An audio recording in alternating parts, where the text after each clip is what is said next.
നാം നമ്മുടെ നാമത്തിൽ അങ്ങയുടെ നാമത്തിന്റെ ധ്വനി ശ്രവിക്കുവാൻ ആഗ്രഹിക്കുന്നു. അങ്ങയെ പ്രപഞ്ചം ശിവന്റെ നാമത്തിൽ വിളിക്കുമ്പോൾ നാമം ശിവനാമത്തിൽ അറിയപ്പെടുവാൻ ആഗ്രഹിക്കുന്നു. അങ്ങയെ മഹാദേവ നാമത്തിൽ പ്രപഞ്ചം വിളിക്കുമ്പോൾ നമുക്കും മഹാദേവ നാമത്തിൽ അറിയപ്പെടണം. ഭഗവതി ഈ എല്ലാ നാമങ്ങളിലും അറിയപ്പെടുന്നതാണ്.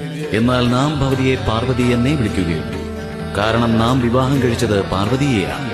സത്യം എന്തെന്നാൽ പാർവതി എന്ന നാമത്തിന് നമ്മുടെ നാമത്തിന്റെ ധ്വനിയുടെ യാതൊരു ആവശ്യകതയില്ല. ഇപ്പോൾ ശിവപാർവതി എന്ന ശബ്ദങ്ങളിൽ നിന്നൊരേ ധ്വനിയാണ് പുറത്തു വരുന്നത്, നമ്മുടെ പ്രേമത്തിന്റെ ധ്വനി. നമുക്ക് ആശ്ചര്യമാണ് തോന്നുന്നത്, ജ്ഞാനമൂർത്തിയായ മഹാദേവൻ എങ്ങനെ പ്രേമത്തിന്റെ കാര്യങ്ങൾ പറയുന്നു? പ്രേമത്തെക്കാൾ വലുതായി മറ്റേത് ജ്ഞാനമാണുള്ളത് പാർവതി?